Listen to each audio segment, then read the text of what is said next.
Sir நம்ம இப்ப எண்ணூர்ல இருக்கோம். திருவெற்றியூர் வந்து நீங்க பிறந்து வளர்ந்த இடம். சார் நிறைய விஷயங்கள், நிறைய உங்களுடைய வாழ்க்கையில ஆன்மீக அற்புதங்களை வந்து நிகழ்த்தியிருக்கு அப்படின்னு சொல்லி, குறிப்பா வந்து நிறைய கோவில்கள் வந்து இங்க வந்து எனக்கு ரொம்ப முக்கியம் வாய்ந்ததாக இருக்கு அப்படின்னு சொல்லியிருந்தீங்க. அதை பத்தின விஷயங்கள் சொல்ல முடியும்? நான் சென்னை திருவொற்றியூர்ல பிறந்த பையன் அப்பயே சொல்லியிருந்தேன். அங்க வடிவுடையம்மன் கோயில், அதுக்கு பின்னாடி சிவன் கோயில் இருக்கும். அங்க போய் தேவாரம் எல்லாம் பாடுவேன். பட்டினத்தார் கோயில் இருக்கு. பட்டினத்தார் அவர்கள் வந்து முக்தி அடைந்த ஒரு இடம் திருவொற்றியூர். குழந்தைங்களை விளையாடிட்டு இருந்தாங்களாம். 2 முறை மண்ணை கொடுத்து சர்க்கரை ஆக்கினாராம்.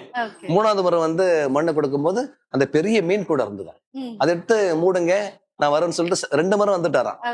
3வது முறை வந்து வரவே இல்லையா. குழந்தைங்க அங்கங்க தேடுறாங்க. பயந்துட்டு வந்து ஒரு தாத்தா சர்க்கரை கொடுத்தாரு, மண்ணை வந்து சர்க்கரை ஆக்கினாரு. 2 முறை வந்தாரு. 3வது முறை வந்து அந்த பெரிய கூடைய போட்டு மூட சொன்னாங்க. அவர் வரவே இல்லைன்னா பெரியவங்க அந்த பெரிய கூடை திறந்து பார்த்தா லிங்கமா வந்து காட்சி அளிச்சாலும் அந்த லிங்கம் தான் அந்த பட்டணத்தார் கோயில்ல இன்னும் இருக்கு.